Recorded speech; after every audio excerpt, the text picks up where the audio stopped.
It's called voluntary. Have you wanted to? Yeah, so the eating I have spent the version that I trained like. Yeah, last time I went there, I just bought a bunch of. Yeah, no, yeah, that's so cheap. So like, Yeah. getting. There's also And also. a half hour for humanity. During my research. That's why I like going there because it's, I've actually like they focus on like. Yeah, I mean, I'll just project my voice probably. We also have like. How's the audio? Is the audio working? Yeah, my laptop's not 4 hours. Can you guys hear it? I don't have audio on my web browser. Yeah, asking Linux users. Wow. Someone just check that the audio is working on the YouTube stream. It's on the Wait, the laptop? Yes. Let's take it off. Pretty damn cool. I think it's working now, but.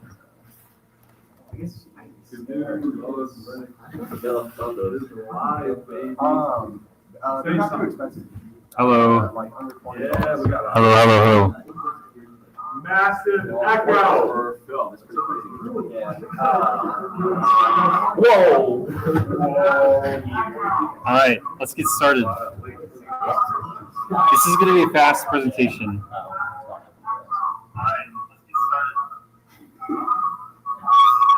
Okay.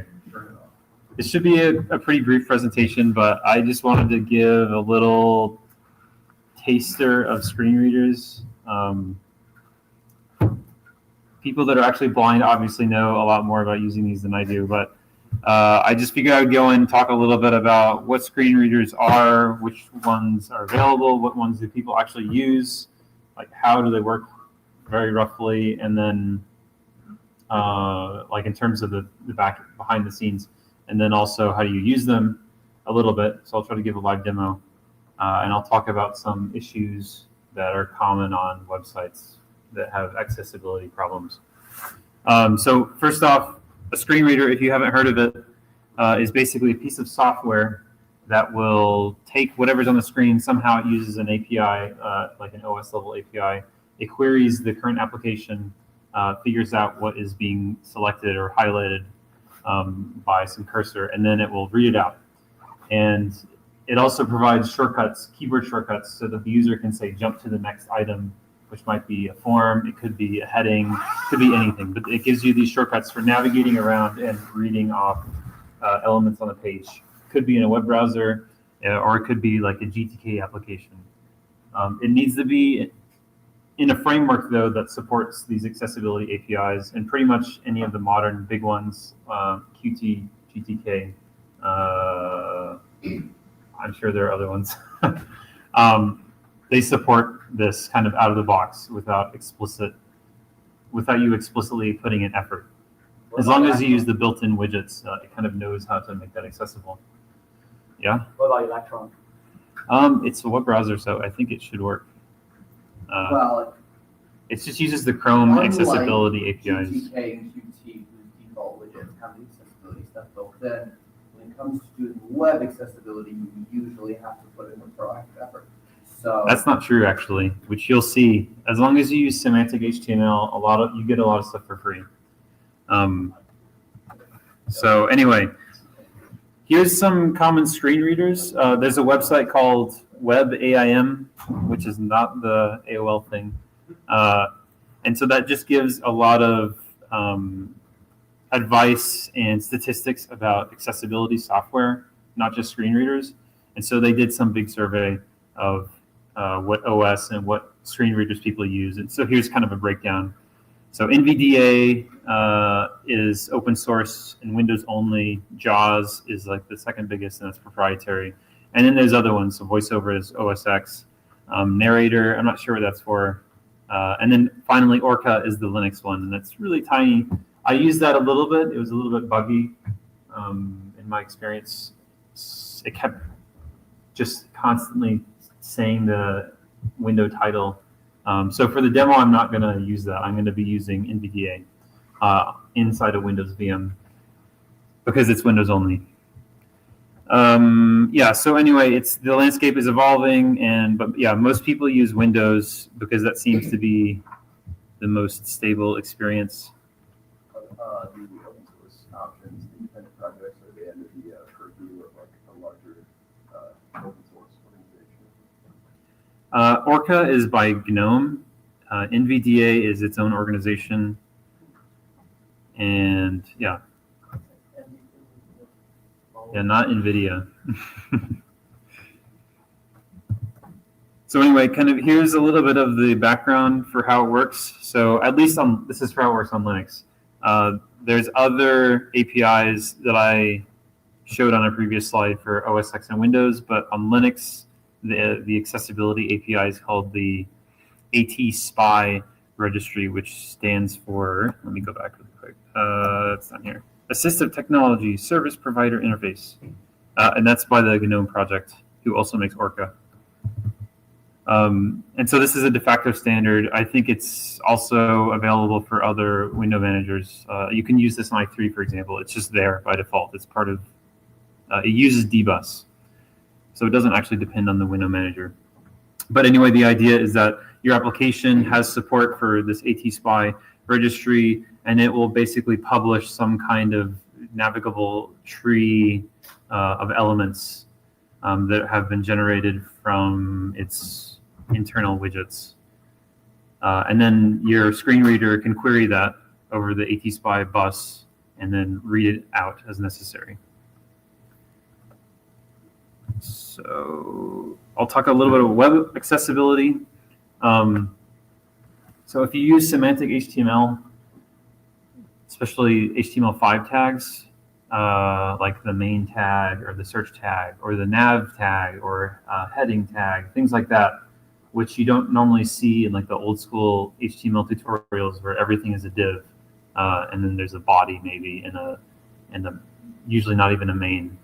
If you don't just use divs everywhere and you actually use the proper elements that HTML5 provides, then you do get a lot of the nice semantic properties, and the screen reader can actually navigate it correctly and understand what it is. And the implications of that will maybe be a little bit more clear when I give you the demo for what that actually manifests as to the blind person or the vision poor person. But for some applications, you can't always use the semantic tags, or you don't want to put in the effort to convert something that uses, say, a bunch of divs to support accessibility, to like convert all the tags and rewrite it basically using new tags. So for that, there's these things called ARIA properties, which are, they're part of a W3C standard, I believe. But basically what this amounts to is you take, so if you don't want to use HTML5 tags, you can take your existing program or your existing application, web app that you've written, and then add an element like, where is it? Role. So this is an ARIA property, which basically will tell the screen reader that this is a search box that should be read out to the user. It'll explicitly label it. And there's a ton of other ones that will say stuff like, is this a calendar date picker widget, or is this element selected right now or not? Things like that. There's a lot of options for the ARIA tags, and I won't really list them all, but you can do a lot, and not all of it is necessarily going to be supported, but there's a lot of flexibility there. And then finally, the last way, like I mentioned before, if you use HTML5 elements, you don't need to have explicit roles declared, and that's sort of encouraged by the W3C website. Try to use semantic HTML where you can to get this stuff automatically. And so the last example there is how you would do that for a search form. So does the screen reader just read back search to the needy user, or is it like set specifically as a text box instead of the radio button? Well, there's an extra element that I didn't show here that you can override what it says. You can like explicitly write out the string that it will read out. For this, I think it will it'll just tell the screen reader that this is a search box that the user needs to know about, and then it's up to the screen reader to decide what to read out. There are these things called landmarks, which are, well, you'll see in a second, but when you're using a screen reader, you can navigate by headings. You can like jump to the next or previous heading. You can jump to the next or previous image or form or something. But then you can also jump to the next landmark, which is just like an arbitrary element that has been marked as being important. And so if you do something like role equals search, it will mark this as a landmark. And then the screen reader will know to jump to it. And then so the other thing I was talking about was a calendar widget, for example. There's not a standard semantic way necessarily to implement something like that. So you would probably use ARIA tags if you wanted to make that widget accessible. Yeah. Is that the one exception for like, so like let's say you're building an app from scratch, you're going to use the semantic elements. Would you mostly not need to use ARIA in that case other than exceptions like that? I would say so, yeah.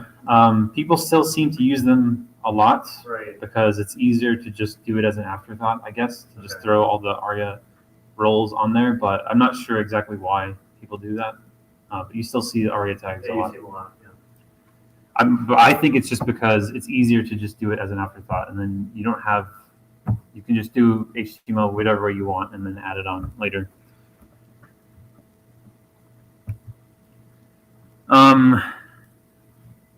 So let's do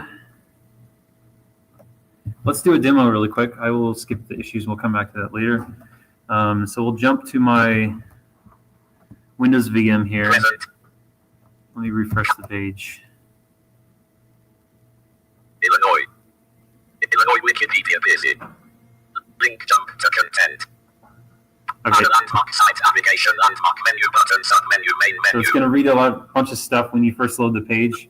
On the right here, Wikipedia. on the right here, I have basically what it's reading out. If you can't hear Link graphic for free encyclopedia. what it's saying, Search landmark link alt plus it's shift. going a plus little search. bit haywire right now. But Personal. No next. Etymology heading level 2. okay, so briefly, just some shortcuts. Here's just a screenshot I took of like a cheat sheet, but I'll just cover some of the very high level shortcuts. So the ones that I'm going to be using right now are, for example, navigate header level 1, next and previous. So you'd press 1 to go to the next H1 header, and then like shift 1 to go previous. And same for 2, 3, 4, 5, 6. I'll show you. So Nord is saying if I just press 1. No next heading at level 1. Okay, so there's only one heading H1 on the page, which is the page title, but there's other H2 headings. If I History press heading level 2. H2, it jumps to history.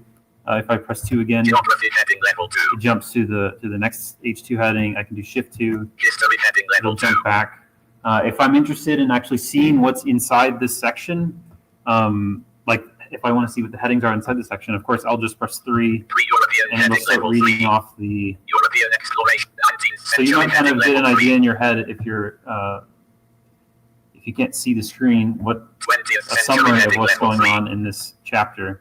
But now let's say, okay, I know what the sub-contents are in this chapter. I want to start actually reading what's in here.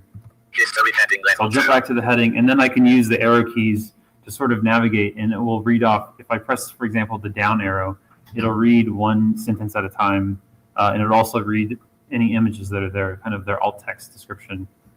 Main article. Link history of Illinois. So it'll get pretty verbose. Heading level 3 pre-European. If you watch YouTube videos of people using these, it just reads it off so fast because they don't have time to just sit around and listen to everything at human speed. So like, normal talking speed. Link graphic. So Link Mississippian copper plate. Link usually they'll have it successive set really, cultures really lived fast. along the waterways of the Illinois area for. But anyway, yeah, so I can use the arrow keys to navigate to the next and previous sentence. If I don't understand something, like if it's mispronouncing something, you can use left and right arrows and it will actually read Link M. one letter at a time. So it's telling me, okay, this is a link, and then I'm on letter M inside this link. So it'll say like link E, link R, link I. E R I C A N space I N D I A N S. And then when I exit the link, it will say like leaving link. Out of link space O F space. So anyway, it kind of gives you context for what's going on there. That's most of what I wanted to talk about. There's other shortcuts that will do stuff like, give you an overview of all the landmarks that are on the page so you can navigate them back and forth. I can do stuff like press G, it will jump to the next image. File colon Illinois 1007, Louisiana. Oops. The civilization vanished in the 15th century for unknown reason. So anyway, yeah, I can navigate images, File. I can navigate forms, things like that. And that's most of it. There's a lot of advanced users will probably know a lot more, but these are just kind of the basics of how it works. So it can be, the reasons why you want to have good semantic tagging is so that they don't have to plow through a lot of irrelevant stuff. And if you have forms, for example, that are not labeled, or you don't have alt text on your images, they'll just see image, and maybe they'll get the file name, they can guess it from that, but images are just useless to them if they're not labeled, and most websites don't have alt text on their images. So just to jump back, kind of finish it off, that website that I mentioned at the beginning, WebAIM, has done a survey of the 1 million most popular websites, and it has some heuristics that it's applied to see what issues these websites have. And so a significant portion are missing, for example, alt text on their images, or their forms don't have labels. And so this kind of shows you, for example, the top 6 biggest problems that most websites have. And fortunately, it seems like most of the stuff has been improving in the last 6 or 7 years, because I guess people are moving to frameworks or React or things like that. Instead of doing a bunch of custom stuff, they move to these frameworks which have accessibility properties built in, rather than try to spin everything from scratch and just ignore the accessibility. So things seem to be improving, but this website has lots of cool statistics. So basically, if you're building some website, just keep in mind some of these accessibility things. They're usually not hard to implement, especially alt text and form labels. That's easy stuff. Yeah. What is MTV? I'm not sure. We can check though.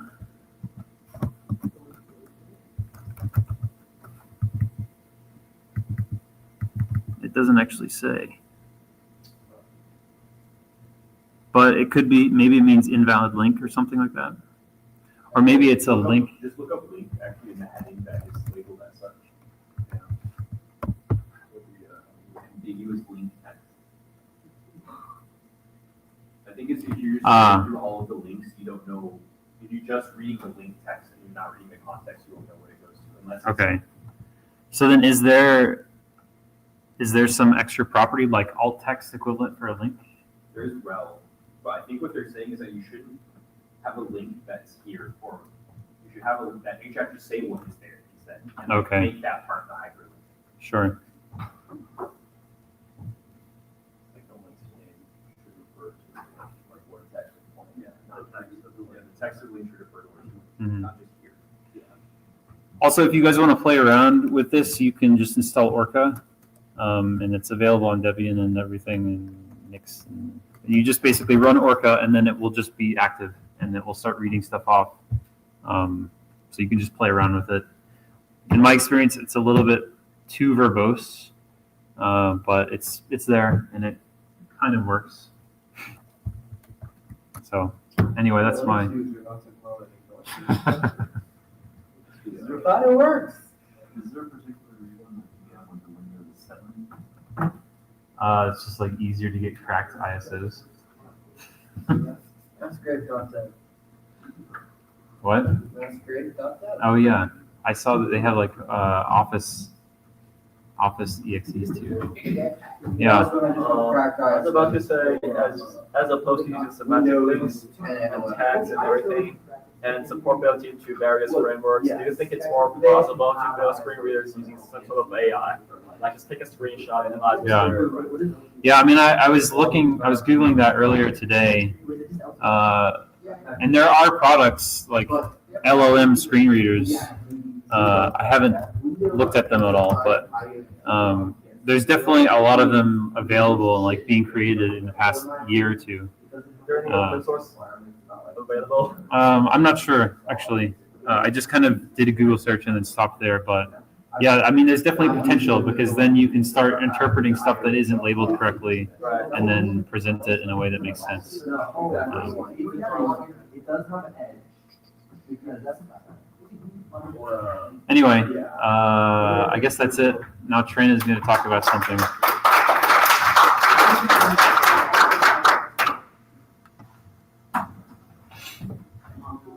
I'll just leave this open so you Yeah. get your audio.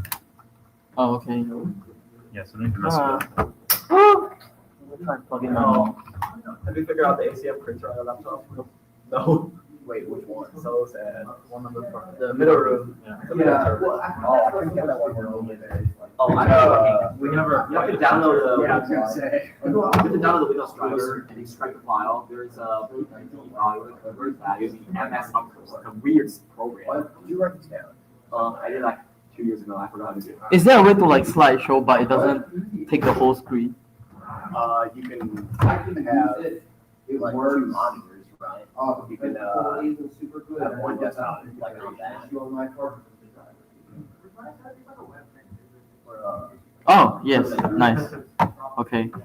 Are you sharing your screen That would be on? better. Just share your Result screen. of validation, like. Let me turn off my screen share.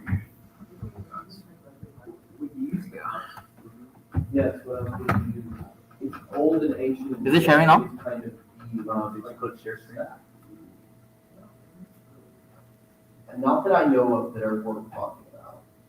See the entire screen.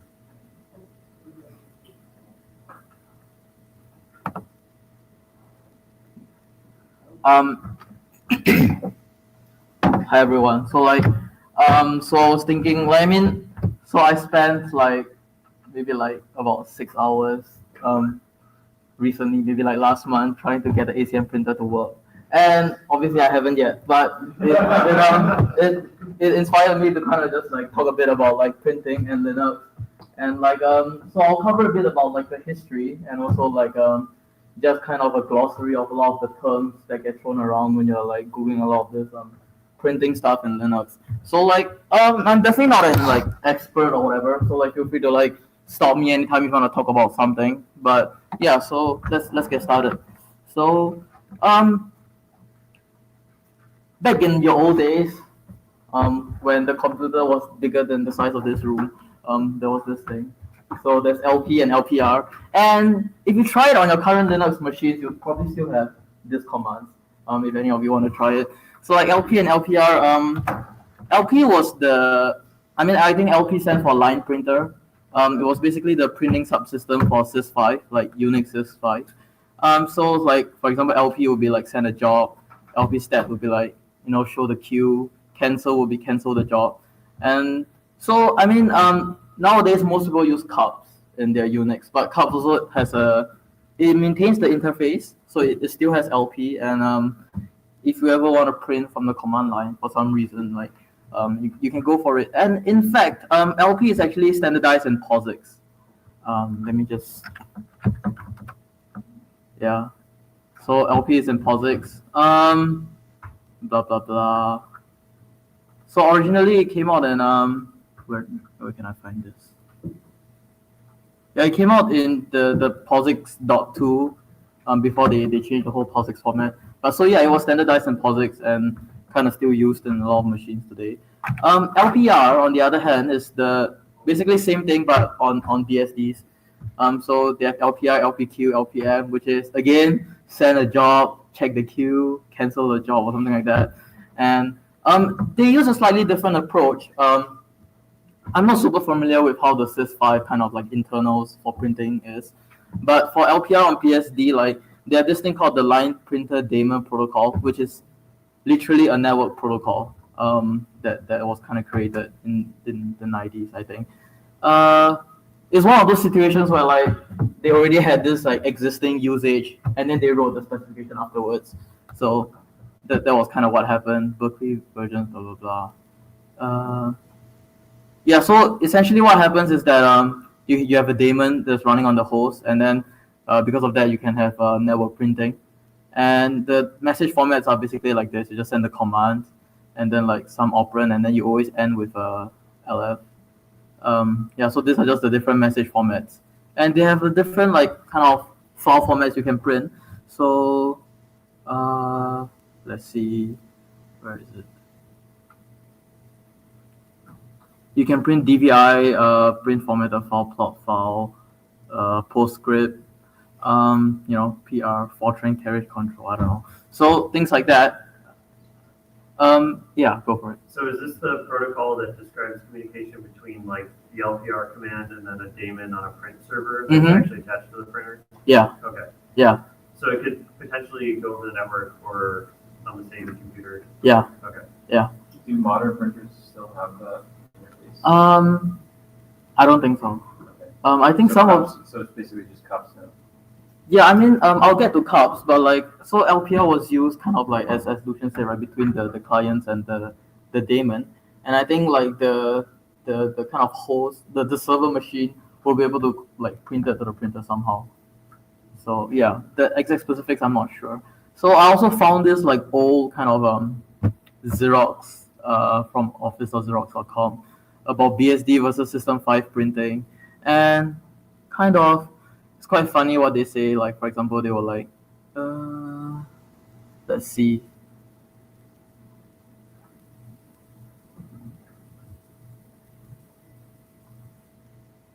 The newer and more robust System 5 print system. I don't know. I felt like that was kind of shading BSD printing, even though they were functionally like basically the same, but they had that. And this was like 2003. So this was after cups came out. So I think like this like BSD Sys5 printing like lasted a while, like the LSLPR.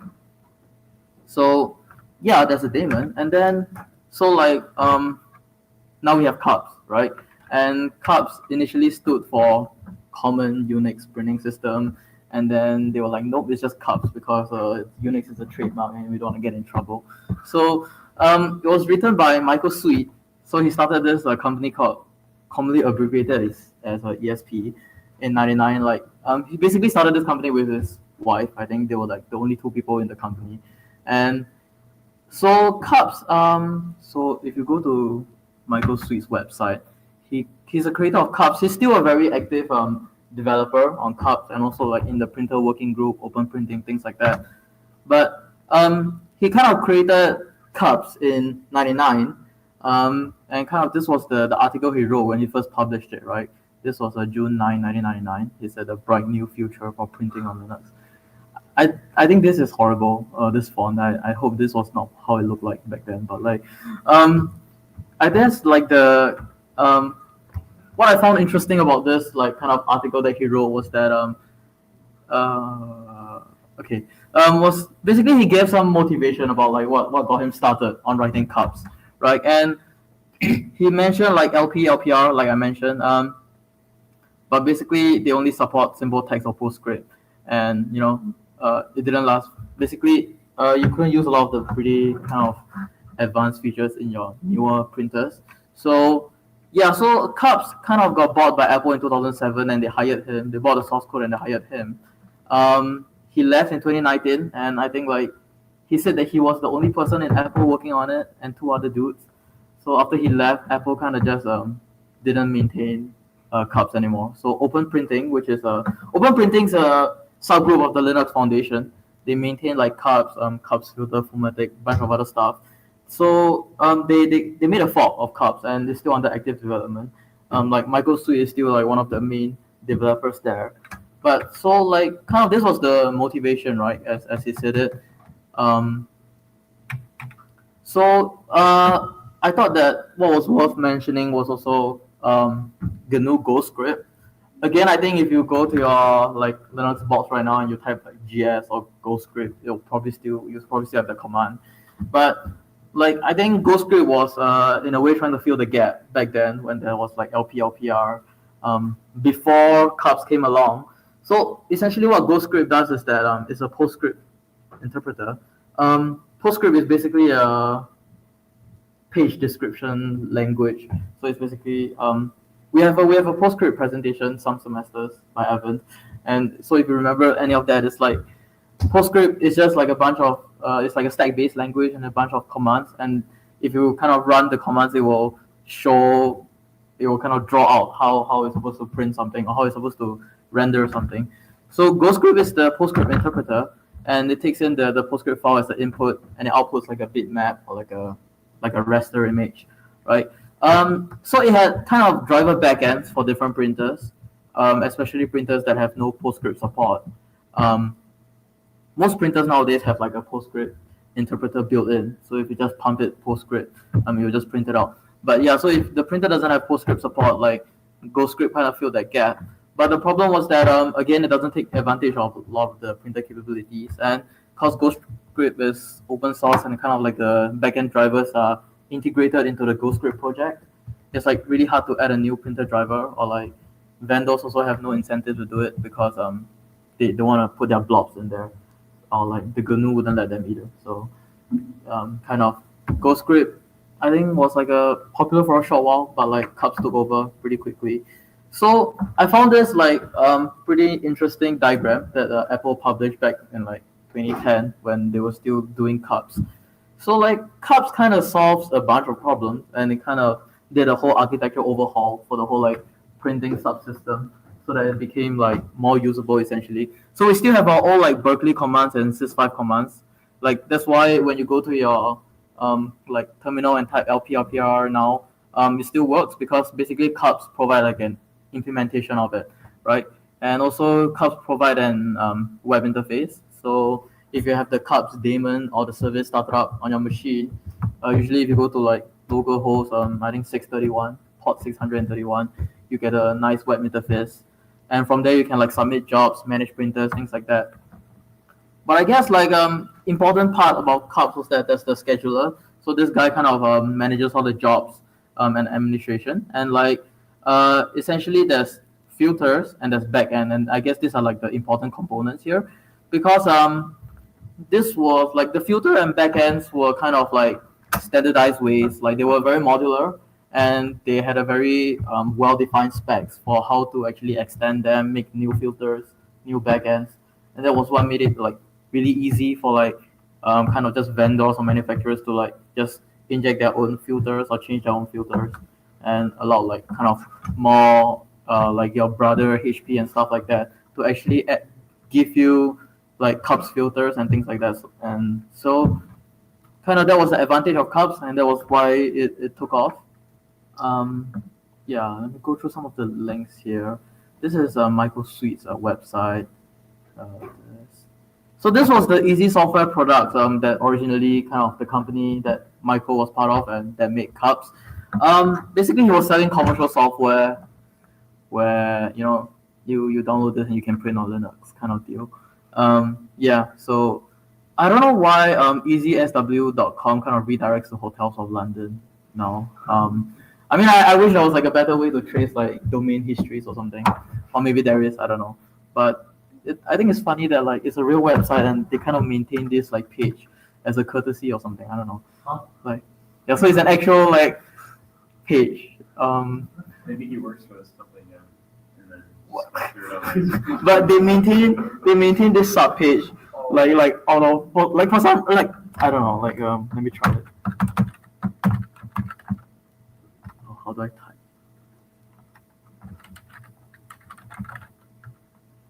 Yeah, right. So I don't know what incentive they have to do that, but yeah. I found the actual website from like Wayback Machine, kind of about them.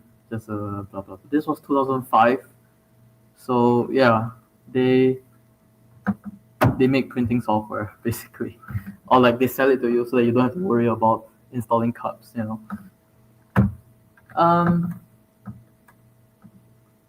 This was the history of Cups purchased by Apple.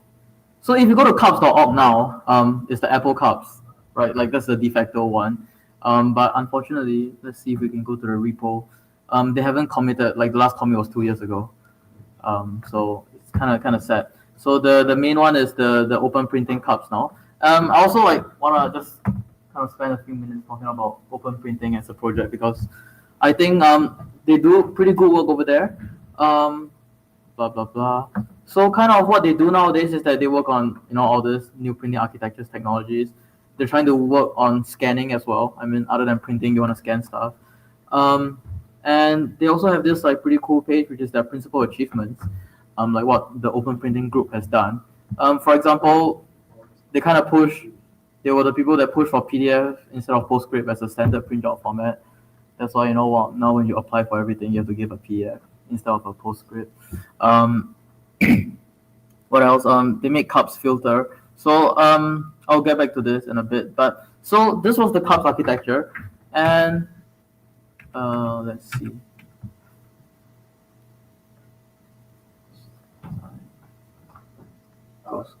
you know if the cup scheduler has support for like distributing a single job across multiple printers? I don't know. But I mean, let me see, where is it? Looking at it, I mean, so the backends. So when they say backends here, it means a bunch of stuff, right? So backends can be like, let's see if I can open it somewhere. So this is the backend man page. They don't write it here. Okay, so kind of basically backend can mean a bunch of stuff, right? It's just a unified interface. It can be like a parallel port, a USB printer, SCSI, whatever the network kind of printers are, like MDNS, IPP, IPP everywhere. So all these are like supported backends in cups. And I guess like if you just have a bunch of, because they're all at the backend. So I guess a single backend to extract multiple printers. yeah.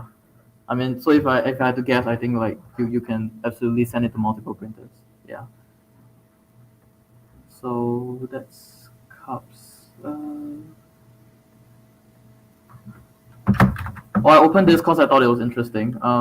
This was Introduction to GNU GoScript by GNU.org, and they were like, GoScript has several users. You display the file so you don't kill trees, or you print to a printer so you kill more trees, or you display to decide if you really need to print it so you reduce the number of trees killed.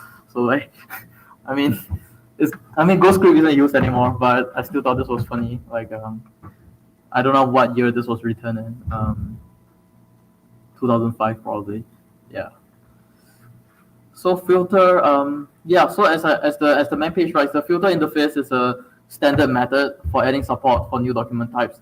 And I think it's one of the central reasons why cups is like actually adopted and like popular now. So other than cups, another term that you hear thrown around a lot is PPD, which is like it stands for PostScript Printer Description. So essentially, it's a file format, right, that describes the capabilities of the printer. Let's see if I have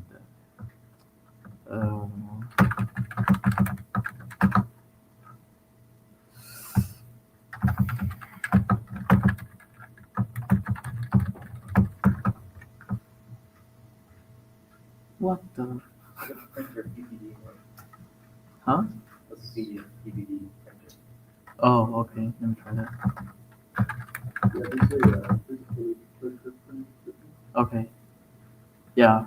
So I wanted to show this. This was basically like kind of how the PPD kind of looks. It just describes like the printer. Language level 2 just means it can do like PostScript 2, color device, rasterizer. Real PPD files like are way more complex than this, but this is just an example. It's in plain text. So yeah. So PPD was a file format.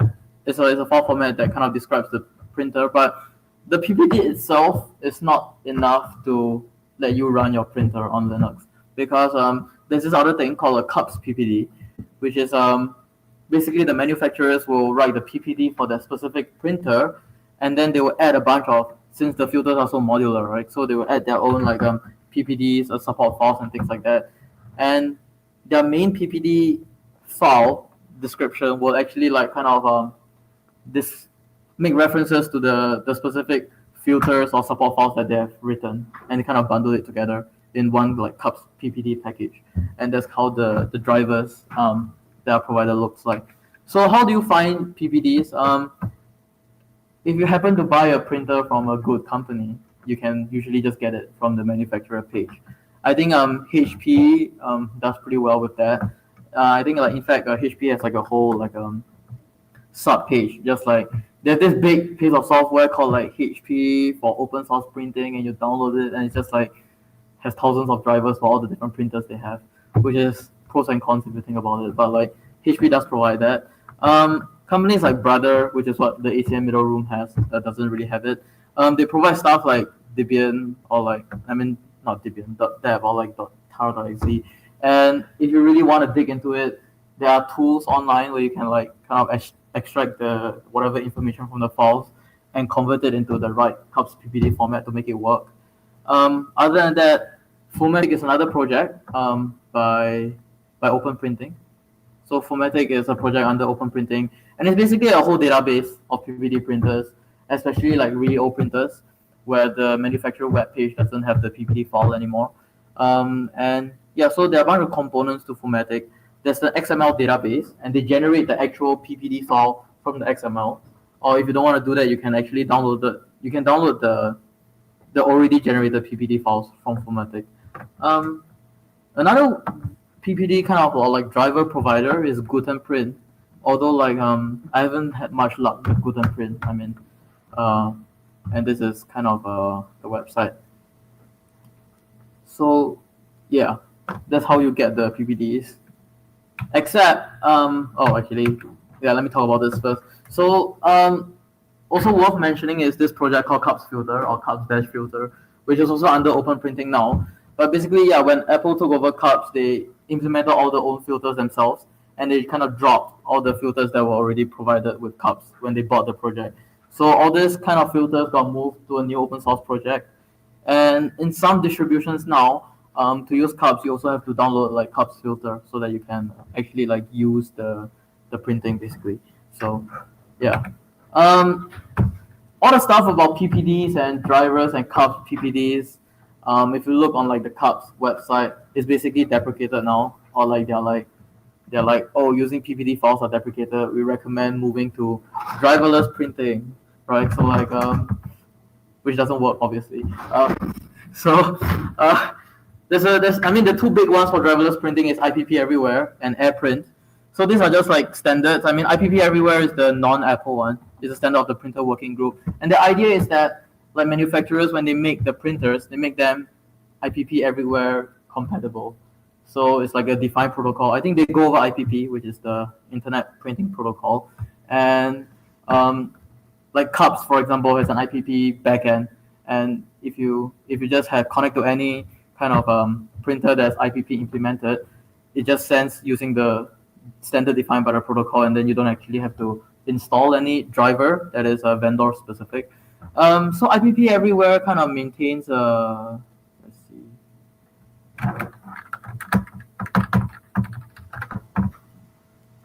So it's by the printer working group, and basically when manufacturers like make printers like IPP Everywhere compatible, they will register it with this group so that you know, as long as like a kind of like a trademark or whatever. But basically the list is tiny. I don't know, in my opinion. Like brother is just this. 1,500 printers is not enough for you. I mean, The landfills, man. a lot of the models I want aren't on here. I mean, so like there's definitely a lot more actual printers than stuff this. I guess like IPP Everywhere printers have to be newer printers. Older printers won't have IPP Everywhere support. But yeah, so this is like the new in thing. That if you just buy so next time if you buy a printer and you want it to work with Linux, like make sure you get something that has the IPP Everywhere logo on it, so that basically it's driverless and it should just work. Yeah. You know what it actually sends over the wire? Is it just like capabilities and accepted input formats? Kind of. So okay, you can see there was a page.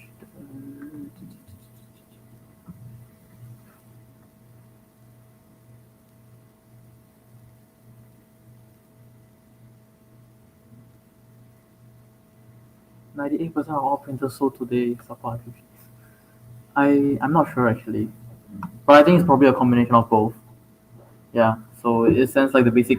As far as I'm aware, IPP itself, like not IPP Everywhere, the protocol itself kind of already negotiates the capabilities, like whether you can do like grayscale, color, double-sided, things like that, like pretty standard stuff. And like the IPP Everywhere just I think adds on the part where you can like actually like send data and get it printed without the driver. So yeah. Other than that, yeah, there's a printer list by open printing as well.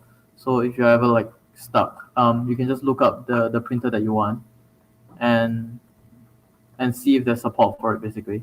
Again, as with life, I couldn't find the model for the ACM middle room.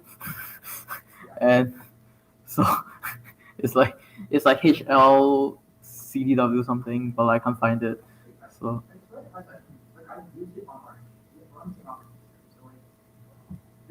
on the ACM one? So what do you use on it? Yeah, I did install it.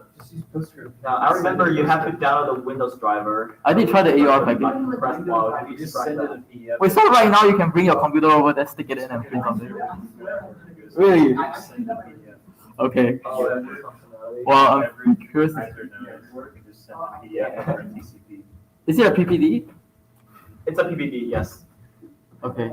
I think the AUR package is a PPD. But okay, let's not get bogged down by specifics. I don't know. But like, Only ArchWiki, practical use of all this information. ArchWiki Gen 2 Wiki is like pretty useful sometimes. Especially this list I found very funny. It's basically a list of all the printers that don't play nice, and because Arch is like this, they have AUR packages for a lot of printers that basically this is the ACM room model. I think this is the AUR you're talking about, right? This is the model of the printer in the ACM room, and there is the AUR. Yeah, I mean I do too. I mean I'm on Gen 2, but like okay, I'm happy for you, but not relatable. So, yeah.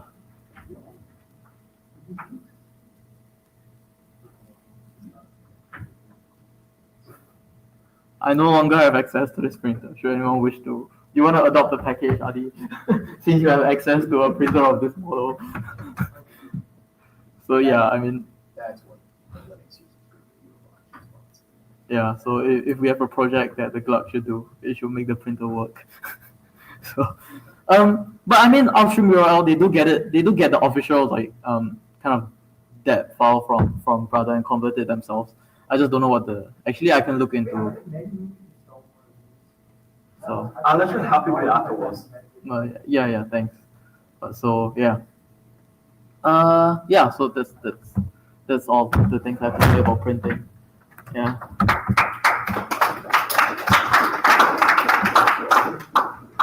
Did you run into anything about how to get AirPlay printers?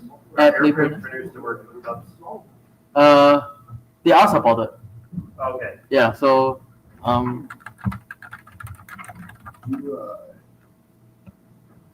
so they do support printing to AirPrint and IPPF. Oh, great. Okay. I think the original Apple one does not actually. Or they don't mention it. I don't know. Yeah, they don't mention it in the original Apple one, Of course. which is ironic because Apple came out with AirPrint. They're So, right, yeah. so I don't know. Yeah. It was proprietary. Yep. You read anything about printing images, just like raw images? So it's also supported in cups. It's pretty simple. So like what happens is just they have all this like kind of as we see so they have all this kind of like filters, right? So they basically have filters for like all the different file formats you can think of. Like just throw them a PNG, you'll know how to deal with it. You will throw it a GIF or like a whatever, like a PDF, a PostScript, a DVI. So cups already has all this like pre-implemented filters that does all the processing. Yeah. Filters are like CGI scripts. They're just executable shell scripts, and then it gets passed in as one of the arguments, like the input file, or through standard in. And so you can just write a script that will take in raw PostScript and do weird stuff to it. Like it can be any executable. Yeah. It's kind of interesting. Yeah. Actually, where is it? If you look at the filter man page, it just says must be capable of reading from a file name on the command line or from standard input. And then it's basically they can pipe filters into filters into filters. At least that architecturally, that's how they designed it. Yeah. But CUPS printer drivers and backends are deprecated. See? Is it the thing that led to the very severe CVE last year? Yes, CUPS is also the one with the CVE last year. Yes. If I remember correctly, just like builders are essentially interpreter of like shell. So you can basically like pass any command in there and just execute your whole system. Kind of, yeah. It's not because of the bad design. Yeah. Because printers are so complicated that like to make sure your system supports all of them, you have to make it very general. basically make it a Turing complete language. Mm-hmm. Very So- cool. What is that paragraph saying? Is that saying that they only want to do AirPrint and IPD everywhere? Yeah, that's what they're trying to move towards. Okay. And then they will move like all the legacy kind of stuff into a different project. Yeah. Yep. So, yeah, I think CUPS has been useful for the past 20 years. So